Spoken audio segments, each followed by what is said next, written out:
How you doing, YouTube? It's Will from Will Development, and today I'm going to be making a Husafell Stone.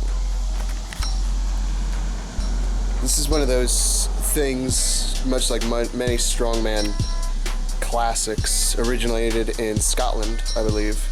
And I don't remember the exact way the story goes, but it goes something along the lines of a preacher or a priest had a pen filled with sheep or some sort of other livestock, and he made a door out of stone to keep the animals in, to keep people out. And his weighed 400 something pounds. I believe it was 416 pounds. That's like 200 something kilograms for everybody else in the world who's not American. And they used to hold contests to see who could pick up which stone and carry it around 50 yards, and if you could pick up the big boy, you were considered a man, and if you couldn't, they had different ratings and all that for what you couldn't pick up. You weren't a man unless you could pick up the 400-pounder and carry it around. So, what I've done is I took a mini one off the internet, or just some relative dimensions, and it looks like a coffin. If you look at it, like an old school coffin style thing. And I just traced out what I'm going to do. This is actually what I'm going to lay down this board on top of. And you see I have it labeled A, B, C, D, B, C, C, and then D. I already have it measured out and everything to what I need to cut, and then those go to corresponding places on my blueprint. And I'm hoping to be able to reuse all of these, unlike my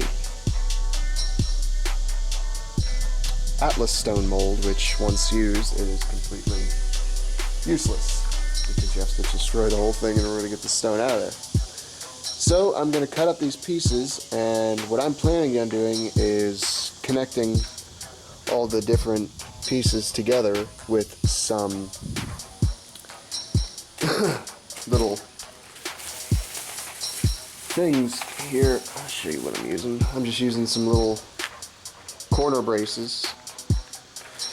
And what I'm going to do is I'm just going to put, basically this is going to be turned like that, and that's going to give you the depth of the stone, whereas this is the shape and the size, but the actual from here to here, that kind of distance, the height of it laying down, is going to be from here to here, depending how high I fill it with concrete.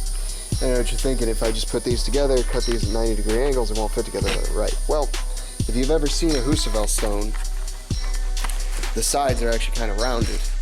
Sorry. The sides are rounded. Boy, I got some concrete on me still from when I just did the Atlas stone this morning. That's why I look like this, and I'm out here working because I feel like it, I'm bored, so. Yeah, it'll leak if I just connect it with those pieces, and I'm gonna have to bend some of them out to make them the correct angle in order to connect the certain pieces that won't fit. But what I'm gonna do is I'm just gonna duct tape the seams in order to seal it, because if you've ever seen a Husafell stone, they're actually, the edges are smoothed over. That way it doesn't completely wreck your arms, because picking up concrete 90-degree angle right there in your forearm, it'll hurt a lot. So, and yes, duct tape will hold cement in place, and it'll also seal it so it keeps it in place. And then, you know, as usual when working with concrete, you can always trim off the pieces that you don't like, and it's all good. So I'm gonna cut up these pieces, start drilling them together, and I'll let you know when I got a little check in here. This is not a how-to, this is just a me doing.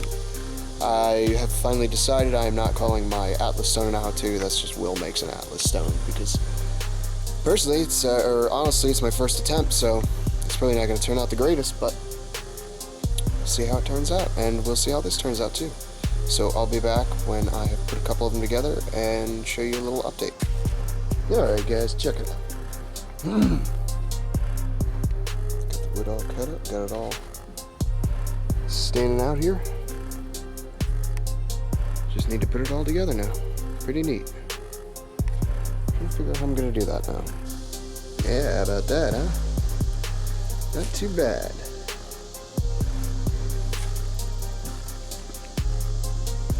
so the joints are a little bit flexible, which is good.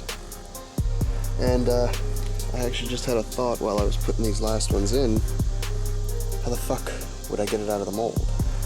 I mean, if it's glued to the floor, it's glued to this, plus these are going to cause little places for the mold to hold on to it, so how the fuck am I going to get the actual thing out of the mold? So what I'm going to do is I'm going to put some braces on the outside, up here on the top piece, one there and one there, and take the ones that are up there right now out. Dun, dun, dun, dun, the finished product. As you see, I got duct tape lining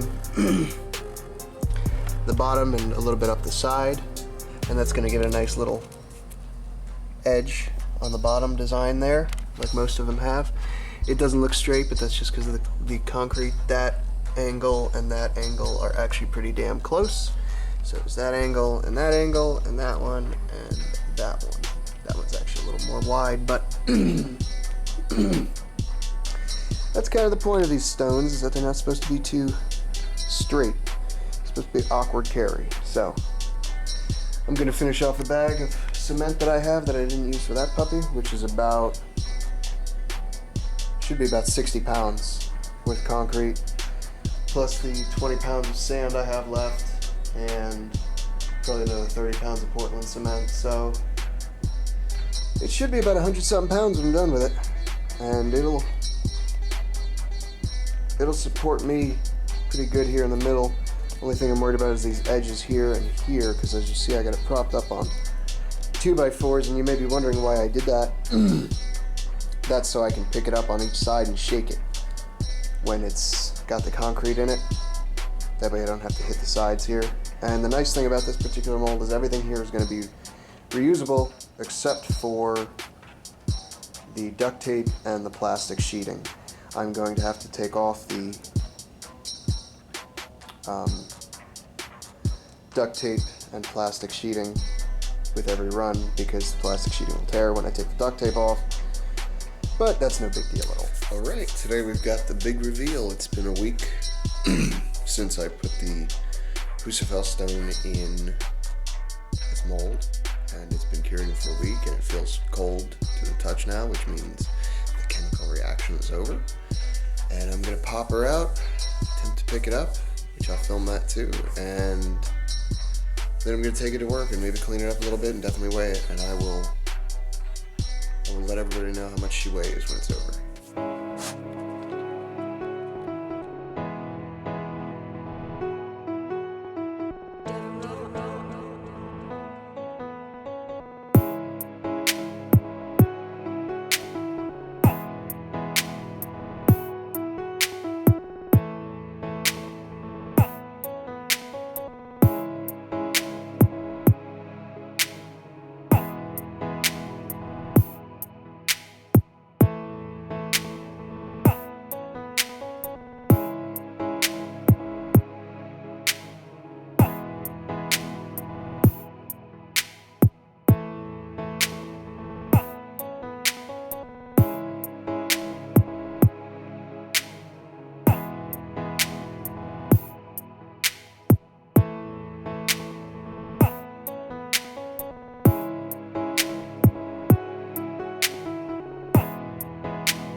That's awkward and heavy. Let me see if I can get a shot here.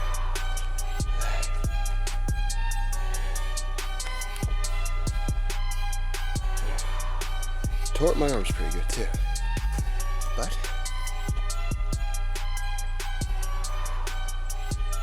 I just lifted a Husafell Stone that I made.